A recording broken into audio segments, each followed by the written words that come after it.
Hi everyone. In this video, we're going to talk about what are called higher order derivatives. So higher derivatives are obtained by repeatedly differentiating a function. Okay, so we've been finding f prime of x. So as long as that is differentiable, you could find the derivative of that function, which would be called the second derivative of f of x. And of course, we could keep going. We could find a third derivative, a fourth derivative. So it's basically just taking your answer and then deriving it again. Okay, so these are some of the notations we use. Remember, the prime symbol represents the derivative. So for higher order derivatives, you just use more prime symbols. Okay, so we could even have f triple prime of x, which would represent the third derivative of that function. And then usually any more than 3, instead of using the prime symbol, we'll just use the number. So we might just put something like this, which represents the fourth derivative of f of x. Because, you know, it gets a little weird with all those prime symbols. So we'll use the prime symbol up to 3, but then after that we usually use the number. And then of course, instead of using function notation, we could use y. So we can have the second derivative of y, we can have the third derivative of y, we can have the fourth derivative of y, so on and so on. Now for the Leibniz notation, which remember is the dy over dx, we use this notation for higher order derivatives.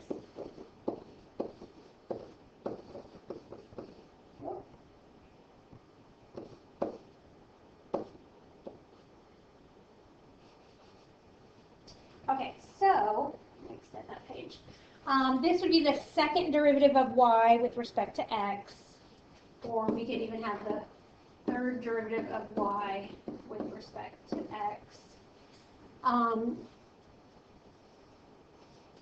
You kind of will understand that a little more as we actually find these derivatives when you use that derivative operator, and if you do it repeatedly, you're going to always be like increasing your exponent. But these are some of the other notations that you might see. All right, let's look at an example. So here we want to calculate the third derivative of f when x equals -1. So that's what this notation means. The third derivative of f when x equals -1. Okay, so let's just start with the first derivative. And we're going to use our power rule. Okay, so our first derivative would be 15x to the fourth minus 4x minus 14x to the -3. And again, that's just using the power rule. All right, and we're just going to keep going. So we're going to take that answer and we're going to derive it again. So that'll be our second derivative. So 4 times 15 is 60, x to the third power minus 4 plus 42, x to the -4th power. All right, and then we're going to take that answer and just derive it again, which will be our third derivative. All right, so 3 times 60 is 180, x squared. The derivative of -4 is 0. And then we have to multiply -4 times 42, so that'll be negative. So that'll give us 168x to the -5th power. Okay. Now we're going to plug in a -1 for x.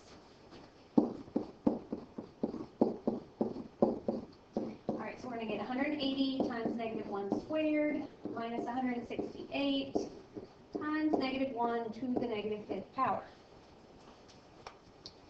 Okay, now, -1 squared is 1, and 1 times 180 is 180. All right, let's talk about what's going to happen with -1 to the -5th power. First of all, to change the negative exponent to a positive, you'd want to find the reciprocal. But the reciprocal of -1 is still -1. So this would be the same as -1 to the 5th power, which is still equal to -1. Okay, so we end up with -168. And then because we're subtracting a negative, we would make that adding a positive. And then we'll just add. And we'll get 348. And that would be our final answer for f triple prime of -1, or the third derivative of f when x equals -1. All right. Now, polynomials have a special property. Their derivatives are eventually the zero function. So think about it. If you keep finding a derivative of a polynomial, eventually you're just going to get to a constant, and then the derivative of the constant is 0. Okay? Let's see how long it takes us to get there. So our first derivative would be 5x to the 4th. Our second derivative would be 20x cubed. Our third derivative would be 60x squared. Our fourth derivative would be 120x. Our fifth derivative would be 120. And our sixth derivative would be 0. Okay, and so eventually that's going to happen with any polynomial. Eventually you're going to get the 0 function. All right. Okay, so we're just going to look at a few more examples. Here it says calculate y double prime and y triple prime. So second derivative and third derivative. So start with your first. You always got to start with the first derivative. Okay, and again, we're just using power rule. So we'll get 4x cubed minus 50x plus 2. And then just keep going. So our second derivative would be 12x squared minus 50. And our third derivative would be 24x. Okay?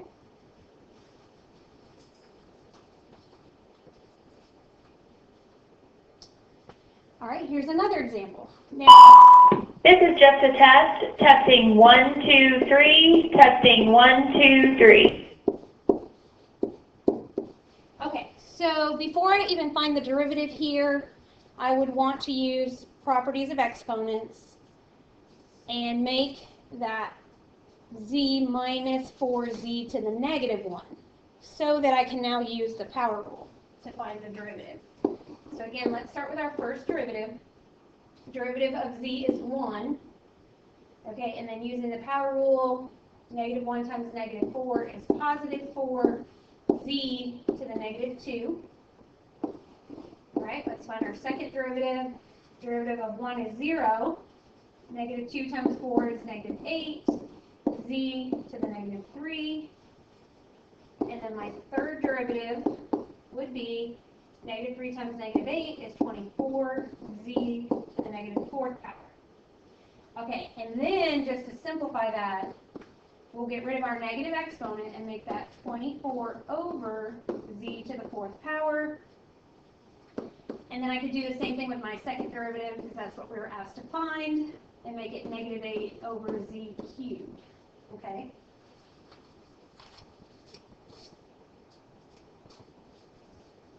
So those are the second and third derivatives.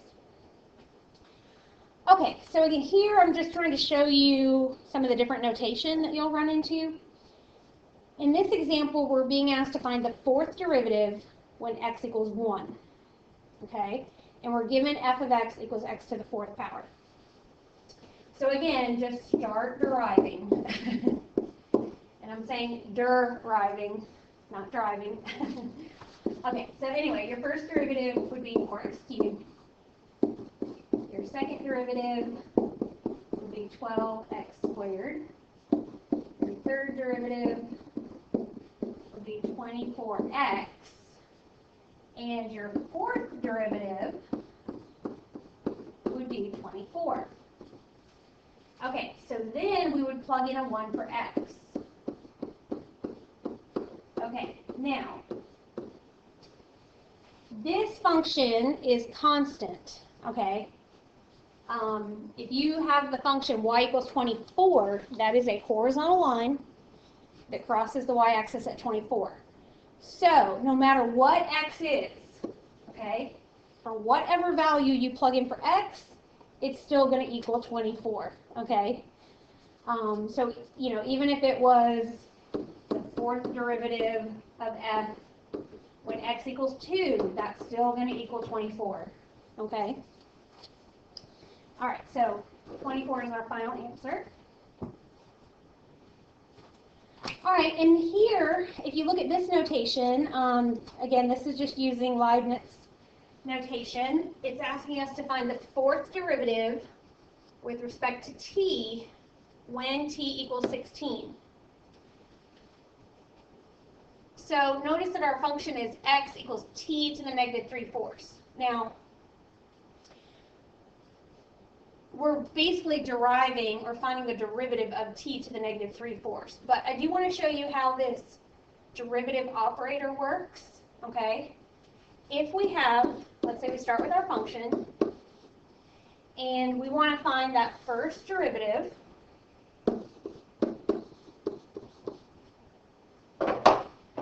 so our first derivative would be d over dt, because we want to find the derivative with respect to t, okay? And we have to do that to both sides. So notice how the left side becomes dx over dt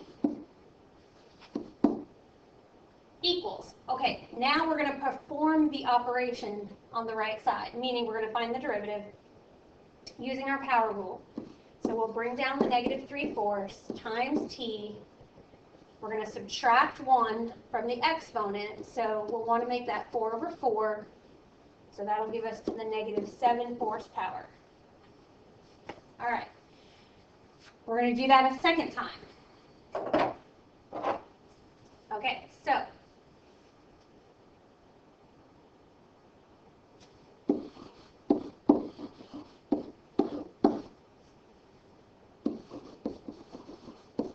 use your derivative operator, okay? So on the left side, you now have d times d, which is d squared. So you can understand where these numbers come from, okay? So d times d is d squared times x over, and then dt times dt is dt squared, okay? Equals. All right, and then on the right side, we're going to perform the operation using our power rule. We're going to multiply negative 7/4 times negative 3/4. So that'll be positive 21 over 16. T to the, and again, we're going to subtract 4 over 4. And we're going to get to the negative 11 over 4. All right, we got to keep going. We're not quite there yet. So we're going to find the derivative again. D over dt.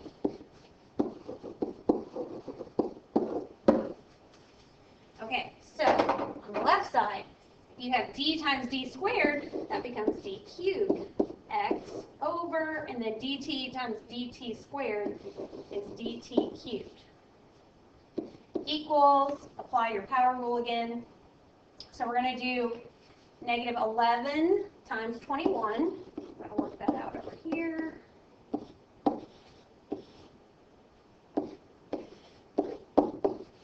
Okay, 231, and it's going to be negative. And then 16 times 4, that one's easy, that's 64 times t to the, subtract 4 over 4 from your exponent, so negative 15 over 4. Okay, Now, we got to do that one more time. Okay, so d over dt, d over dt. So now you can see again on the left side, if you have d times d cubed, that becomes d to the fourth times x over dt times dt cubed is dt to the fourth. So we are finally finding what we were asked to find, which really is the fourth derivative. Okay, so now we have to multiply negative 15 times negative 231. So we know that's going to be positive. Let's work that off to the side. I get 5, 15, 10 plus 1 is 11, 0, 1, 3, 2. Add straight down, and I get 3,465 over 64 times t to the negative 19 over 4. Okay, so now basically we have our fourth derivative. So we go back to our notation. This is telling us to plug in 16 for t, okay? All right, so let's do that. So this will become 3,465 over 64 times 16 to the negative 19 over 4. All right, so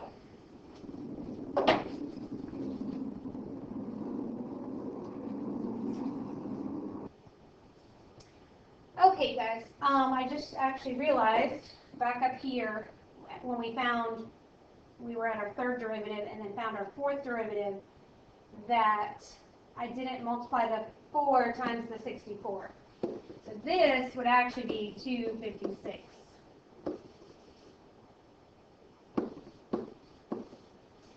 Okay, so let me rewrite that.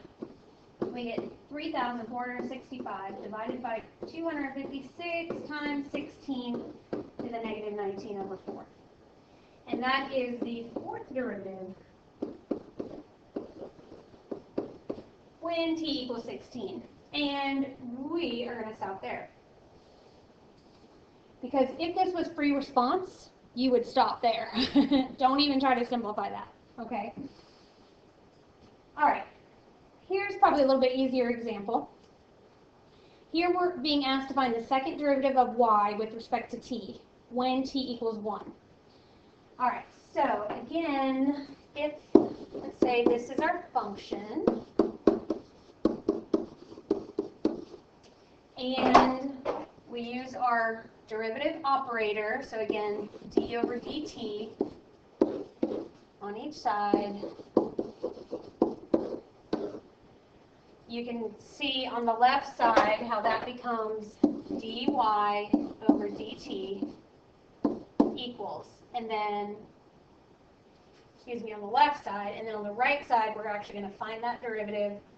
So negative 3 times 4 is negative 12t to the negative 4th power plus 6t. All right, and then if we derive again,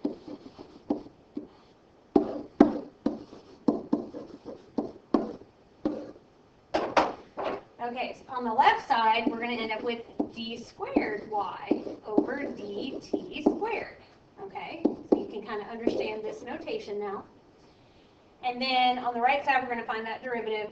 So negative 4 times negative 12 is going to be positive 48t to the negative 5th power plus 6. All right, then we're going to plug in a 1.